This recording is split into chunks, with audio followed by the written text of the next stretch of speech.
Okay guys, so magandang hapon sa inyong lahat. Then, ang workout natin ngayong araw is arms day. So, nag-legs day tayo kahapon, so nakapat lang na program tayo doon.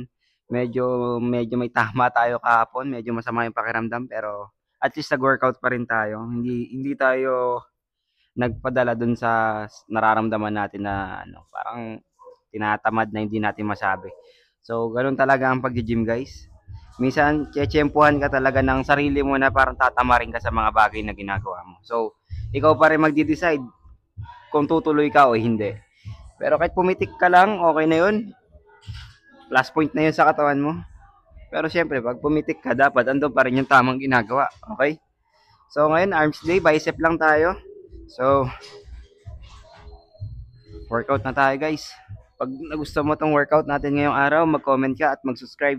Okay? Para lagi kang updated. Let's go!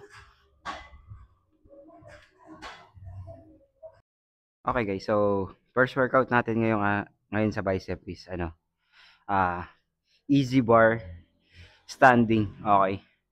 So, buhat lang tayo ng 35 lbs muna pang simula.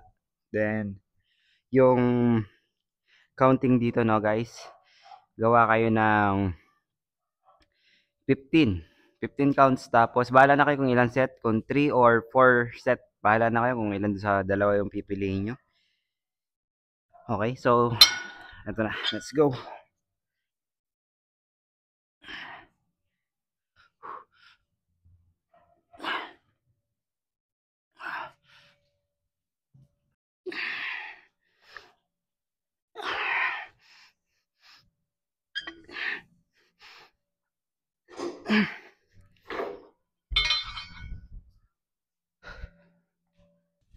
Okay guys.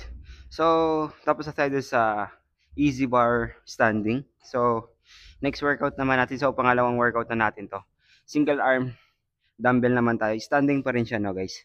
So, yung ano naman dito, para mas makuha nyo yung magandang bicep and kailangan yung magandang shape din. Pag pinush nyo siya hanggang taas, squeeze nyo siya guys no. Ayan. Ibig sabihin ng squeeze, ayan no. Talagang may ipit yung bicep pag pinihit nyo. Okay? Ayan. Yun lang naman. Ito siya. 1, 2, 3, 4, 5.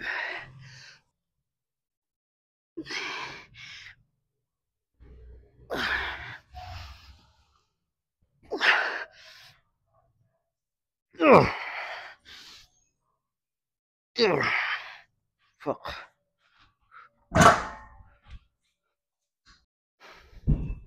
Okay guys, so next workout naman natin guys is standing pa rin. Kaso ngayon yung gagawin natin sabay na.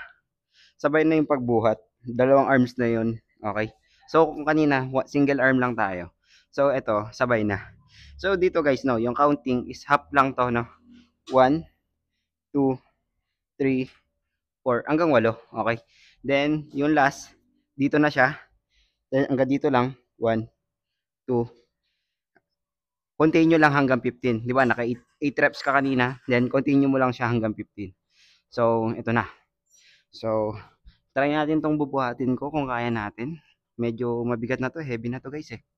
1, 2, 3, 4, 5, 6, 7, 8. Okay. 1,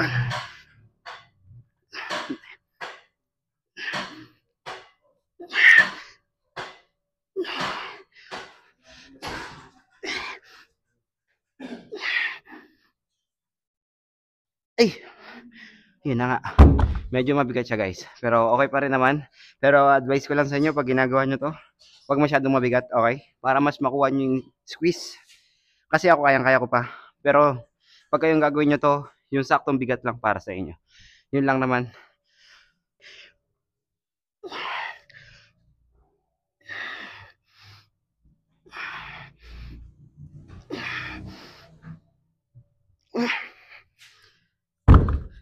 Holy shit. Ah.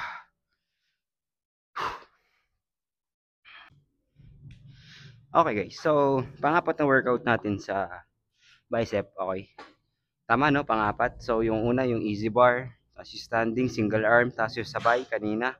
So ito guys, sabay pa rin to, itong workout natin dito. Pero ang difference naman nito, yung body natin naka-slant palikod, okay.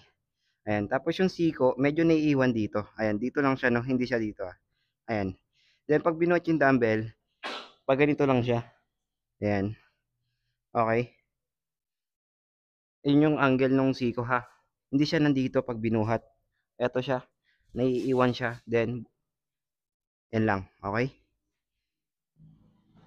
Mas mararamdaman nyo yan guys pag yung in-squeeze nyo siya sa taas. Kasi naiipit talaga yung bicep. Doon bumibilog yung bicep natin, tandaan nyo.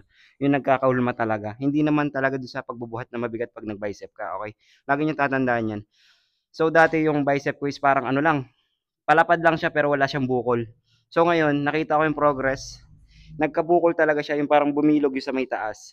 Yun yung ano niya, yun yung sinasabi ko sa inyo pag nagba-bicep kayo, bigyan niyo ng isang hold, ipitin niyo para lalong gumanda yung performance ng bicep. Yun lang naman, okay? So, first set natin to. Medyo maano yung sinasabi kong i-squeeze nyo yung bicep nyo, guys. Medyo mainit talaga yun, pero yun yung maganda. Ayun lang, 1, 2, 3.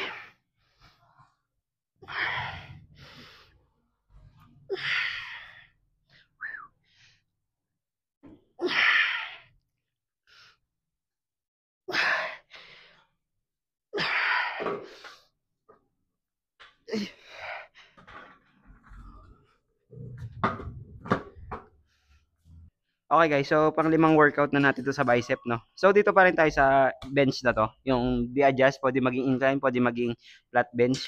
So, ang ano naman natin dito, yung workout naman natin dito, may kasama na siyang forearms, no? Then, side, sa may side ng bicep, okay? So, eto siya, parang kung sa ano, knuckle, ayan, close grip, no?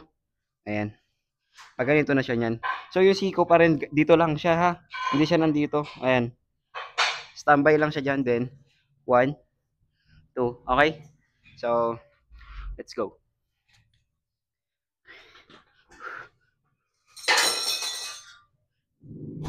1, 2, 3, 4,